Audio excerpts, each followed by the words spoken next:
ನಮಸ್ಕಾರ ವೀಕ್ಷಕರೇ, ಇವತ್ತಿನ ವಿಡಿಯೋದಲ್ಲಿ ನಾವು ಚರ್ಚೆ ಮಾಡೋಣ.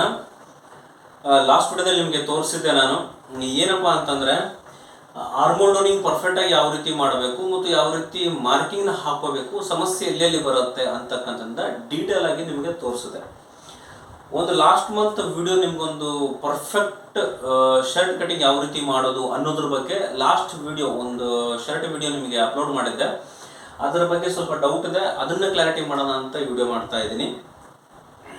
ಇಲ್ಲಿ ಏನಪ್ಪಾ ಅಂತಂದ್ರೆ ಆರ್ಮೋಲ್ ಡೌನಿಂಗ್ ಪರ್ಫೆಕ್ಟ್ ಆಗಿ ತಗೊಳ್ಳೋದು ಯಾವ ರೀತಿ ಅಂತ ನಿಮಗೆ ಲಾಸ್ಟ್ ವಿಡಿಯೋದಲ್ಲಿ ತಿಳಿಸಿದ್ದೆ. ಈಗ ಏನಪ್ಪಾ ಅಂತಂದ್ರೆ ನಮಗೆ ಬರ್ತಕ್ಕಂಥ ಸಮಸ್ಯೆ ಎಲ್ಲಿ ಬರುತ್ತೆ ಅಂತಂದ್ರೆ, ಈಗ 32, 36 ಅಲ್ಲಿ ಚೆಸ್ಟ್ ಇರತಕ್ಕಂಥ ಪಾರ್ಟ್ ಅಲ್ಲಿ ನಮ್ಗೆ ಯಾವುದೇ ರೀತಿಯ ಸಮಸ್ಯೆ ಬರಲ್ಲ. ಇದನ್ನ ಡಿವೈಡೆಡ್ ಬೈ 4 ಇಂಚ್ ಇಟ್ಕೊಂಡು ಆರ್ಮೋಲ್ ಡೌನಿಂಗ್ ನ ಇಲ್ಲಿಂದ ಇಲ್ಲಿಗೆ ಮಾಡ್ಕೊಂಡು ನಾವು ಮಾಡ್ಕೊಂಡ್ಬಿಡ್ತೀವಿ, ಅಲ್ಲಿ ಕ್ಲಿಯರ್ ಆಗಿ ಬಿಡುತ್ತೆ. ಓಕೆನಾ? 32, 36 ಓಕೆ, 38, 40 ಕೂಡ ಓಕೆ. ಯಾವಾಗ 42, 44 ಇಂಚಸ್ ಚೆಸ್ಟ್ ಸುತ್ತಳತೆ ಇರತಕ್ಕಂಥ ಶರ್ಟ್ ಮಾರ್ಕಿಂಗ್ ಯಾವ ರೀತಿ ಮಾಡಬೇಕು?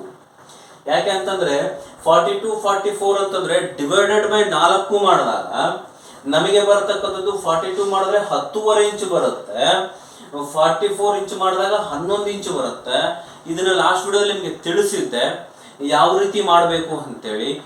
ಬಟ್ ಇಲ್ಲಿ ನಿಮಗೆ ಕ್ಲಿಯರ್ ಕಟ್ ಆಗಿ ತಿಳಿಸೋದೇನಪ್ಪಾ ಅಂತಂದ್ರೆ, ಈ ರೀತಿ ಮೆಜರ್ಮೆಂಟ್ ಇದ್ದಾಗ 42 to 50 ಮೆಜರ್ಮೆಂಟ್ ಇದ್ದಾಗ ಯಾವ ಒಂದು ಮೆಜರ್ಮೆಂಟ್ ನಿಮಗೆ ಯೂಸ್ಫುಲ್ ಆಗುತ್ತೆ ಅಂತಕ್ಕಂಥದ್ದನ್ನ ಈ ವಿಡಿಯೋದಲ್ಲಿ ನಿಮಗೆ ಕ್ಲಿಯರ್ ಆಗಿ ತಿಳಿಸ್ಕೊಡ್ತಾ ಇದ್ದೇನೆ. ಲಾಸ್ಟ್ ವಿಡಿಯೋದಲ್ಲಿ ಸಾಕಷ್ಟು ಜನಕ್ಕೆ ಡೌಟ್ ಇತ್ತು, ನಾವು ಯಾವ ರೀತಿ ಆ ಮೆಜರ್ಮೆಂಟ್ ನ ಕಂಡು ಹಿಡ್ಕೋಬೇಕು ಅಂತ ಹೇಳಿ.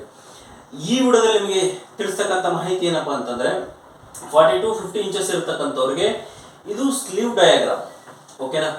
ಈ ಸ್ಲೀವ್ ನ ಹಾಫ್ ಸ್ಲೀವ್ ನಿಮಗೆ ತೋರಿಸ್ತಾ ಇದ್ದೀನಿ.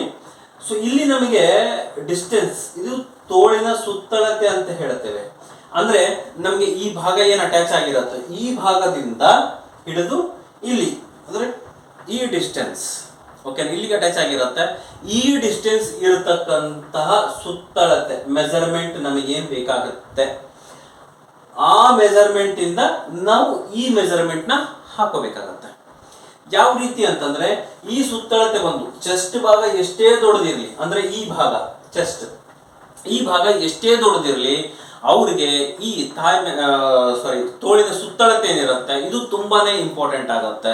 ಈ ಮ್ಯಾಟರ್, ಈ ತೋಳಿನ ಸುತ್ತಳತೆ ಅಂದ್ರೆ ನಾವು ಇಲ್ಲಿ ತೋಳನ್ನ ಅಟ್ಯಾಚ್ ಮಾಡ್ತಾ ಇರ್ತೀವಿ. ಹಾಗಾಗಿ ಈ ಮೆಜರ್ಮೆಂಟ್ ತುಂಬಾನೇ ಇಂಪಾರ್ಟೆಂಟ್ ಸ್ನೇಹಿತರೆ. ಈ ಮೆಜರ್ಮೆಂಟ್ ನ ನಾವು ತೆಗೆದುಕೊಳ್ಳೇಬೇಕಾಗತ್ತೆ. ಹಾಗಿದ್ರೆ ಈ ಮೆಜರ್ಮೆಂಟ್ ಕಾಮನ್ ಆಗಿ ಎಷ್ಟು ಬರುತ್ತೆ ಅಂತಂದ್ರೆ, 32 to 36 ಇತ್ತು ಅಂತಂದ್ರೆ 8×4 32 ಇಂಚ್ ಚೆಸ್ಟ್ ಇದೆ ಅಂತಂದ್ರೆ ಇದಕ್ಕೆ 1 ಇಂಚ್ ಕಡಿಮೆ ಅಂತಂದ್ರೆ ಅಪ್ರಾಕ್ಸಿಮೇಟ್ಲಿ ಇದು ನಮಗೆ 8 ಇಂಚಿನ ಮೆಜರ್ಮೆಂಟ್ ಸಿಗುತ್ತೆ. ಇಲ್ಲ ಅಂತಂದ್ರೆ 7 ಇಂಚಿನ ಮೆಜರ್ಮೆಂಟ್ ಸಿಗುತ್ತೆ. ತೋಳಿನ ಸುತ್ತಳತೆ 7 ಇಂಚ್ ಸಿಗುತ್ತೆ 32 to 36 ಇರ್ತಕ್ಕಂಥವ್ರಿಗೆ, ಮತ್ತು 38, 40 ಇರ್ತಕ್ಕಂಥವ್ರಿಗೆ 8.5 ಇಂಚು ಅಂತಂದ್ರೆ 16-17 ಇಂಚಿನ ಸುತ್ತಳತೆ ನಿಮಗೆ ಸಿಗುತ್ತೆ. 42, 44 ಅಂತಂದ್ರೆ ಇಂಚು ನಮಗೆ 18ರಿಂದ 19 ಇಂಚಿನವರೆಗೆ ಇದು ಇನ್ಕ್ರೀಸ್ ಆಗ್ತಾ ಹೋಗುತ್ತೆ. ವೇ ಆಫ್ ಅವರ ಬಾಡಿಯ ಮೇಲೆ ಹೋಗುತ್ತೆ. ನಾವು ಯಾವುದೇ ಕಸ್ಟಮರ್ ನಮ್ಮ ಹತ್ರ ಬಂದಾಗ ನಾವು ಟೋಟಲಿ ಫುಲ್ಲಿ ಅವ್ರನ್ನ ಅಬ್ಸರ್ವ್ ಮಾಡಬೇಕಾಗತ್ತೆ. ಚೆಸ್ಟ್ ಯಾವ ರೀತಿ ಇದೆ, ಚೆಸ್ಟ್ ಕರೆಕ್ಟ್ ಆಗಿ ಇತ್ತು ಅಂತಂದ್ರೆ ಸೊ ಅಲ್ಲಿಂದ ಡೌನಿಂಗ್ ಯಾವ ರೀತಿ ಕಾಣ್ತಾ ಇದೆ. ಆರ್ಮೋಲ್ ಡೌನ್ ಮೀನ್ಸ್ ನಾವು ಇಲ್ಲಿಂದ ಇಲ್ಲಿಗೆ ಮಾಡ್ತಕ್ಕಂಥ ಆರ್ಮೋಲ್ ಡೌನಿಂಗ್ ಹೇಳ್ತಾ ಇರ್ತಕ್ಕಂಥದ್ದು. ಈಗ ನಮಗೆ ಶೋಲ್ಡರ್ ಇಲ್ಲಿ ಕುತ್ಕೊಳ್ಳುತ್ತೆ, ಇಲ್ಲಿಂದ ನಮಗೆ ಇಲ್ಲಿಗೆ ಆರ್ಮೋಲ್ ಡೌನಿಂಗ್ ನಾವು ತೆಗೆದುಕೊಳ್ತೀವಿ ಅಂತಂದ್ರೆ ಈ ಭಾಗದಿಂದ ನಾವು ತೆಗೆದುಕೊಳ್ಳಲ್ಲ, ಈ ಭಾಗದಿಂದ ತೆಗೆದುಕೊಳ್ತೀವಿ. ಸೊ ಹಾಗಾಗಿ ಇಲ್ಲಿ ನಮಗೆ ಶೋಲ್ಡರ್ ಕಟಿಂಗ್ ಇಲ್ಲಿಗೆ ಬರುತ್ತೆ, ಇದು ಇಲ್ಲಿ ಕೂತ್ಕೊಳ್ಳುತ್ತೆ. ಕ್ಲಿಯರ್ ಆಗಿ ಅಬ್ಸರ್ವ್ ಮಾಡಿ ನೀವು, ಇಲ್ಲಿಂದ ಇಲ್ಲಿಗೆ ಡಿಸ್ಟೆನ್ಸ್ ಎಷ್ಟು ಬರುತ್ತೆ, ಇಲ್ಲಿಂದ ಇಲ್ಲಿಗೆ ಡಿಸ್ಟೆನ್ಸ್ ಎಷ್ಟು ಬರುತ್ತೆ. ಸೊ ಇಲ್ಲಿ ನೋಡಿ, ನಾವು 9 ಇಂಚಿನ ಆರ್ಮೋಲ್ ಡೌನ್ ಮಾಡಿದೀವಿ ಅಂತ ಇಟ್ಕೊಳ್ಳಿ ಫಾರ್ ಎಕ್ಸಾಂಪಲ್. ಇಲ್ಲಿ 9 ಇಂಚಿನ ಆರ್ಮೋಲ್ ಡೌನ್ ನಾವು ಮಾಡಿದ್ರೆ ಇಲ್ಲಿ ನಾವು ಆಲ್ರೆಡಿ ಶೋಲ್ಡರ್ ಡೌನ್ ಎಷ್ಟು ಇಂಚ್ ಮಾಡಿರ್ತೀವಿ, 2 ಇಂಚ್ ಮಾಡಿರ್ತೀವಿ. ಸೊ 9 ಇಂಚಲ್ಲಿ 2 ಮಾಡಿದ್ರೆ 7 ಇಂಚಿನ ನಮಗೆ ಸುತ್ತಳತೆ ಬಂತು. ಅಂದ್ರೆ ಇಲ್ಲಿಂದ ಇಲ್ಲಿಗೆ ನಮಗೆ ಈ ರೀತಿ ಸಿಗ್ತಾ ಹೋಗುತ್ತೆ. ಓಕೆನಾ? ಇದೆಲ್ಲ ನೋಡ್ತು ಅಂತಂದ್ರೆ ನಾವೇನ್ ಮಾಡಬೇಕು, ಈ ಮೆಜರ್ಮೆಂಟ್ ಏನಿದೆ ಇದು ತುಂಬಾನೇ ಇಂಪಾರ್ಟೆಂಟ್ ಸ್ನೇಹಿತರೆ.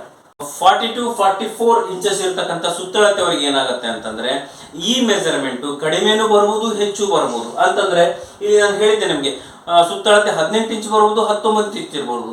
ಆ ಸುತ್ತಳತೆಯಿಂದ ನಾವೇನ್ ಮಾಡಬೇಕು, ಮಾರ್ಕ್ ಅನ್ನ ಹಾಕೋಬೇಕಾಗತ್ತೆ. ಓಕೆನಾ?